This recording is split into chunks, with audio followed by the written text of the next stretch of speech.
Hello everyone, welcome to my YouTube channel. विद्यार्थी मित्रांनो, आपण या व्हिडिओमध्ये टेट एक्झाम 2025 म्हणजेच काल आणि आज झालेल्या पेपरबद्दल डिस्कस करणार आहोत. काल आणि आज झालेल्या पेपरचे इम्पॉर्टंट टॉपिक मी तुम्हाला ह्या व्हिडिओमध्ये शेअर करत आहे. तुम्हाला याचा नक्कीच फायदा होईल अशी माझी अपेक्षा आहे. तर बघा विद्यार्थी मित्रांनो, टेट एक्झाम 2025मध्ये रिझनिंगचे क्वेश्चन 80 to 85पर्यंत आले होते. म्हणजे सगळ्यात जास्त क्वेश्चन हे रिझनिंगवर विचारलेले होते. यामध्ये आलेले इम्पॉर्टंट टॉपिक म्हणजेच पझलमध्ये डे आणि मंथ याबद्दल क्वेश्चन विचारले गेलेले आहे. दुसरा आहे की सिटिंग अरेंजमेंट. तर सिटिंग अरेंजमेंटमध्ये सर्क्युलर आणि लिनियर सिटिंग अरेंजमेंट तुम्हाला विचारली होती. 5-5 मार्क्ससाठी 5-5 क्वेश्चन होते. त्याच्यानंतर ब्लड रिलेशनशिपवर पण यामध्ये क्वेश्चन विचारले गेले होते. अल्फा न्यूमेरिक सिरीजवर पण विचारले गेले होते. डायरेक्शन, नॉन व्हर्बल आणि मिसलेनियस आणि सिलोजिझम या टॉपिकवर पण क्वेश्चन आले होते.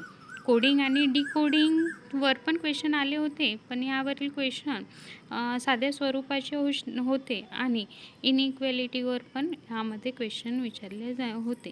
नियर अबाउट 80 to 82 क्वेश्चन यामध्ये रिझनिंगवर विचारले गेलेले होते. म्हणजे रिझनिंग हा आणि हे दिलेले जे पॉईंट आहे, जर तुम्ही एवढे करून गेले तरी तुमच्यासाठी बेनिफिशियल होणार आहेत.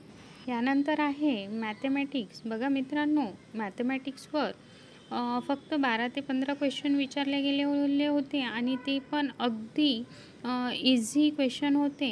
आणि महत्त्वाचे टॉपिक त्याच्यातले डायग्रामवर क्वेश्चन आलेले होते.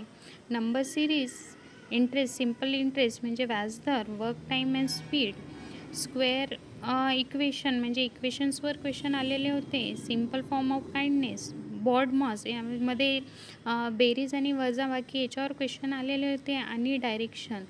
तर बघा विद्यार्थी मित्रांनो, मॅथमॅटिक्समध्ये कमी क्वेश्चन आले होते, नियर अबाउट 12 ते 15, पण उद्याच्या पेपरमध्ये ते वाढू पण शकते. नियर अबाउट 20पर्यंत क्वेश्चन तुम्हाला मॅथमॅटिक्समध्ये विचारले जाऊ शकते. तरी त्याची तयारी तुम्ही ह्या टॉपिक्सनुसार केली तरी चालते.